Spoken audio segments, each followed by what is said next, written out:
Hi everyone, welcome to Made Fit TV. I'm Jennifer DiDonato and this is episode number 151. In today's episode, it is a little bit, it's a very serious topic. It's called orthorexia. It's a new eating disorder. It's been around for a few years and I'm sure it's been around for a lot of people, but it's just recently kind of come to fruition over the past decade or so, and it is an unhealthy obsession with eating healthy foods.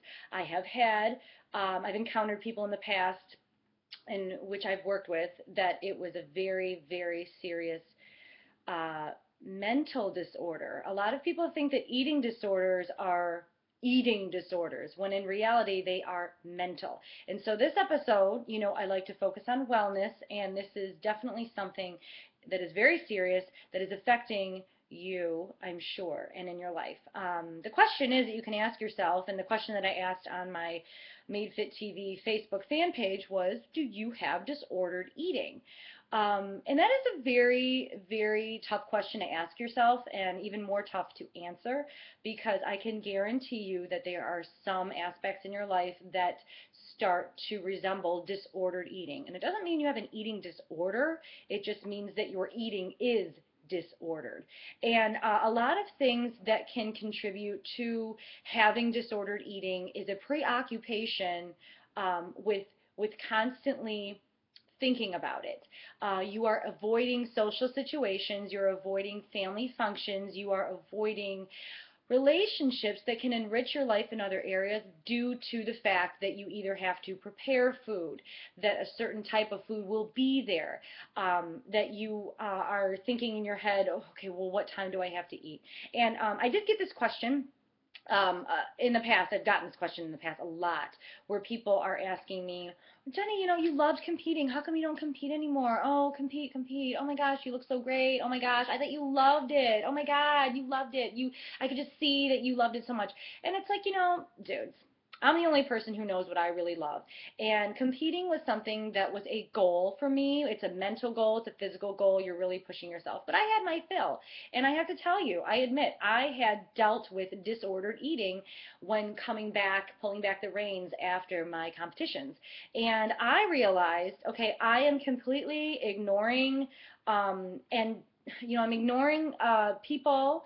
I am avoiding people. I'm avoiding situations. I am just going about the movements, and I'm not really living. And I've had a really, really tough time in dealing with certain clients that have this.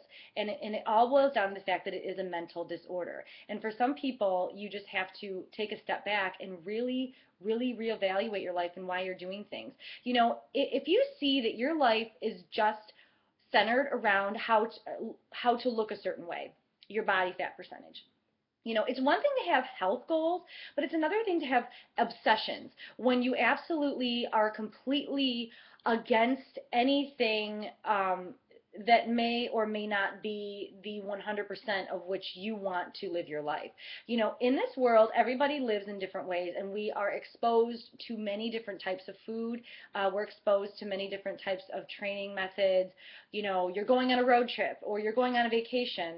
I've known people who would go so far as to just completely alter their families and their lifestyle and their jobs, all for the sake of being a slave to their food and to their bodies. And let me tell you something, if this sounds like you need to stop it. You need to take a step back. And I'm going to get a lot of flack for this, especially on YouTube, a lot of you trolls out there. I'm not talking about the people that support me, but a lot of the people out there who just troll through websites and just make up BS negative comments, and I know you're one of them. If you're out there and you're going to comment on this right now, you're going to say, well, that's bull.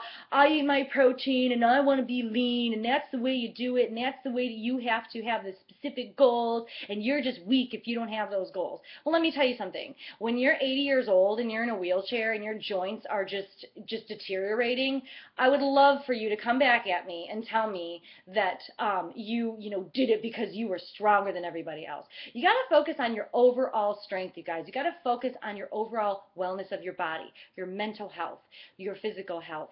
Okay? Just because you can lift more than somebody, or just because your body fat is the lowest that anyone's ever seen, that makes you healthy. You need to take a step back and realize that you are damaging your bodies, and that us as human beings and as mammals, we are meant to have a certain percent of body fat, and it can be different for everybody. But if you are dwelling on these stupid numbers and you're making them your self-worth, then you have a lot of issues. And it's okay that you have those issues, but you need to realize them and you need to fix them before it's too late. I've known people who are suicidal, okay, suicidal over this. People knowing that, my child may not be here next year because they are so obsessed. They get to a point where they're starting to self-mutilate. I mean, I know that this is like a really huge, serious thing, and that this podcast just evolved to maybe making you a little bit uncomfortable, but this is serious. Put down those stupid health magazines. Stop listening to the people who you think, oh, well, they just get by with eating chicken and fat-free condiments or sugar-free condiments all day long. You're damaging your body, you're damaging your mind, you're damaging your spirit and your emotions, and you're damaging your future, and you are damaging your children, and you're damaging the relationships that you have with people. And I'm telling you, you just have to take a step back and reevaluate. You need to live your life.